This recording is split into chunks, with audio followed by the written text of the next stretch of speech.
আসসালামু আলাইকুম। আশা করি সবাই ভালো আছেন। আজকে আমি আসলে কি বলবো, আহ কাল রাতে একটি ভিডিও আমি দেখি।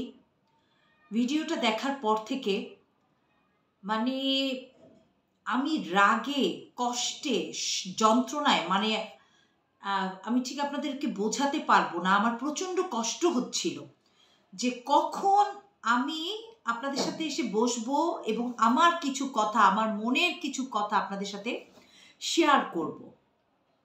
তো সেজন্যই বেসিক্যালি বসা এখানে। তো আমার ভীষণ কষ্ট হচ্ছিল, আমি কারোর সাথে কিছু বলতে পারছিলাম না, সহ্য করতে পারছিলাম না।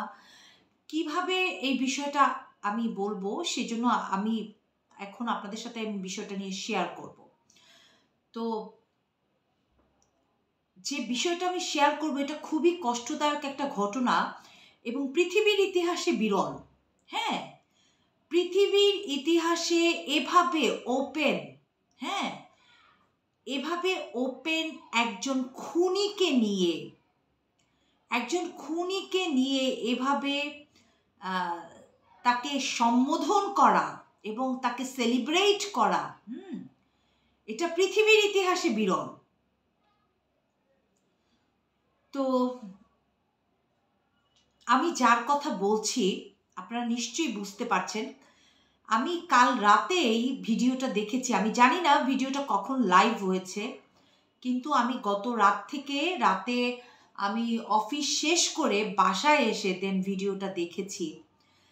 দেখে আমার চোখে পানি চলে এসেছে। কতটা মানুষ কতটা অমানুষ হতে পারে, মানুষ কতটা পৈশাচিক হতে পারে, আবার তার সেই পৈশাচিকতাকে সে হেসে হেসে ব্যাখ্যা করছে।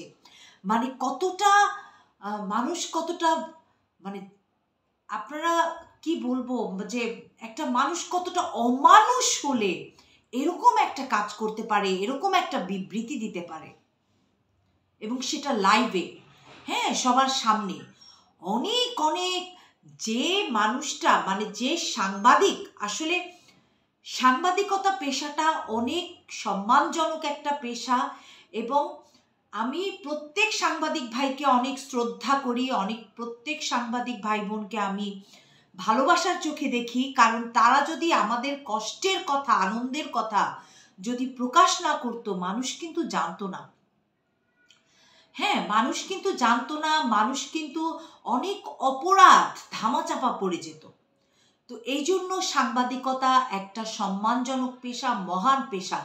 কিন্তু একজন সাংবাদিক যখন একজন খুনিকে sir sir sir sir sir বলে জিভ ভিজিয়ে ফেলে, হ্যাঁ, মানে খুশিতে আপ্লুত হয়ে যায় যে যার সাক্ষাৎকার সে নিচ্ছে সে অনেকগুলো মানুষকে খুন করেছে, এবং সেই খুনের সে স্বীকারোক্তি দিয়েছে, মানে সেই খুনের সে নিজে স্বীকার করেছে।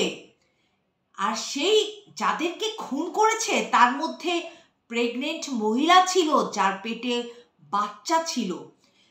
সে যাদেরকে খুন করেছে তার মধ্যে একটি ছোট শিশু ছিল যার নাম রাসেল ছিল। সেই যাদেরকে খুন করেছে তারা তো আপনার আমার ভাই বোন হতে পারতো, আমাদের ফ্যামিলি হতে পারতো।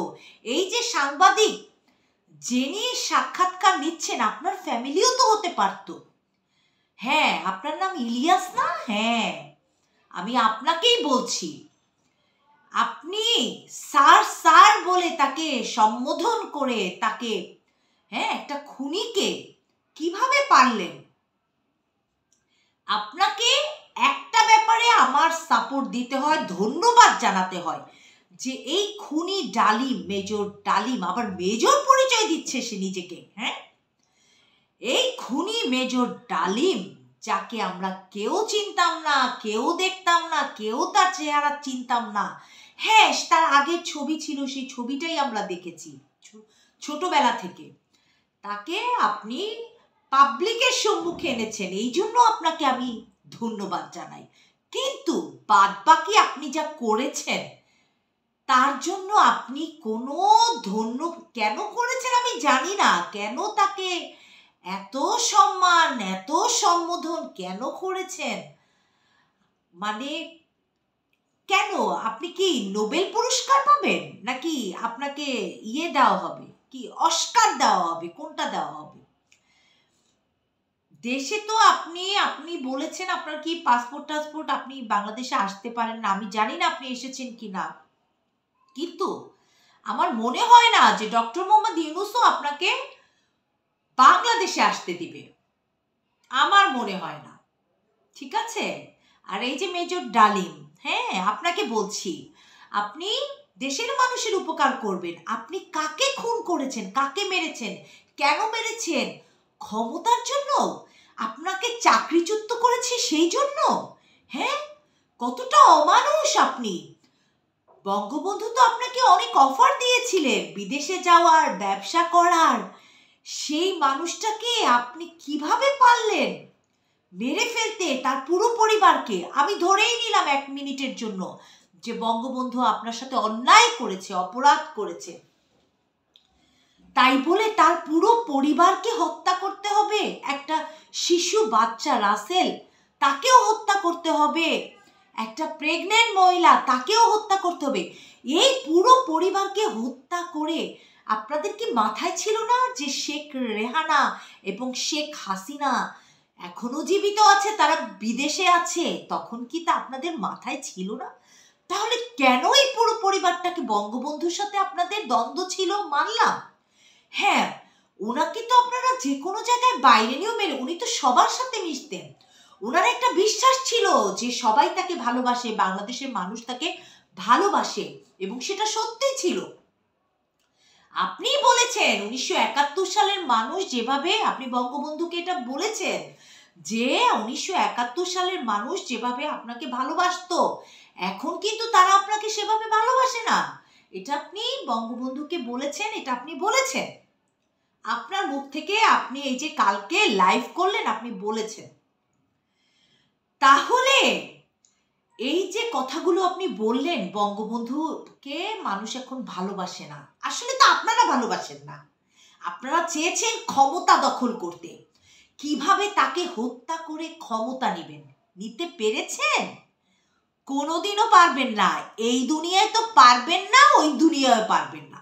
এবং দোজখেও আপনার জায়গা হবে কিনা, এই যে মেজর ডালিম সাহেব আপনাকে বলছি, দোজখেও আপনার জায়গা হবে কিনা আমার সন্দেহ আছে। দোজখেও আল্লাহ যে আপনাকে কোথায় রাখবে আল্লাহই জানে। সারপ্রাইজ হয়ে গেলাম আমি যে এরকম একজন খুনিকে নিয়ে আবার হেসে হেসে আপনি সেই বিভৎসতার বর্ণনা দিচ্ছেন। কতটা অমানুষ, কতটা নির্লজ্জ আপনি! আমি কখনো মানুষের সাথে এভাবে কথা বলি না। আপনাকে বিএনপি সরকার আসতে দেয়নি, আপনি বলেছেন বিএনপি সরকার তো ভালো, কোন সরকারই আপনাকে দেশে ঢুকতে দিবে না। দেখেন আপনি কি করতে দিবে? আপনি এসে আবার কিছু মানুষ, কিছু ফ্যামিলি মেরে ফেলবেন, আপনাকে কেউ বিশ্বাস করবে না। হ্যাঁ,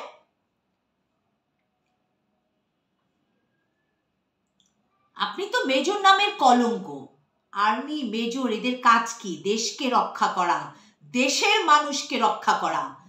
ক্ষমতার লোভে আর চাকরি চলে যাওয়ার লোভে মানুষকে হত্যা করা না। আর সাংবাদিক ইলিয়াস সাহেব, আপনাকে বলছি, হ্যাঁ আপনার ইউটিউব চ্যানেলে অনেক ভিউ হয়েছে আমি জানি, কিন্তু আপনি ইউটিউব চ্যানেলে অনেক ভিউ হয়েছে, এইটা দিয়ে আপনি কয় টাকা কামিয়েছেন? হ্যাঁ, আপনাকে তো মানুষ এমনিই চিনে। আপনি যে অনেক বড় জার্নালিস্ট, এটা কিন্তু মানুষ জানে আগে থেকেই।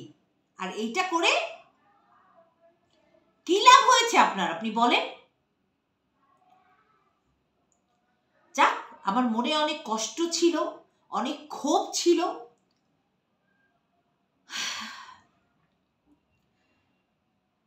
তো সেই ক্ষোভের কথা আজকে বললাম। একজন খুনি সে কিভাবে লাইভে সেভাবে কথা বলে, আবার তার সাক্ষাৎকার নেয়। হ্যাঁ, সেও তো একটা অমানুষ, মানুষ নামের অমানুষ। স্যার স্যার স্যার স্যার, আপনিও যাবেন, আপনার স্যারকে স্যারও যাবে, দেখবেন আল্লাহ কঠিন বিচার করবেন। এটা আমার অভিশাপ। আমি অনেক ক্ষুদ্র মানুষ, আল্লাহ তো বিচার করবেনই।